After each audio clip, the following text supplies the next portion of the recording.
নবীজি আকরাম সাল্লাল্লাহু আলাইহি ওয়াসাল্লাম বলেছেন, এমন তিন ব্যক্তি আছে যে তিন ব্যক্তির মৃত্যুর পরে কোনো চিন্তাও নাই, কোনো টেনশনও নাই, কোনো ভয়ও নাই।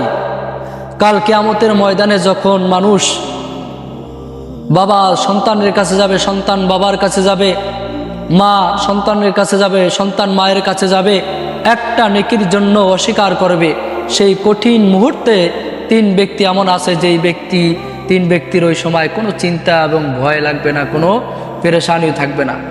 নবী আকরাম সাল্লাল্লাহু আলাইহি সাল্লাম বলেন, তিন ব্যক্তির মধ্যে এক ব্যক্তি হলো ওই ব্যক্তি যে ব্যক্তি একমাত্র খালেস আল্লাহ রাব্বুল আলামিনের জন্য ইবাদত করে,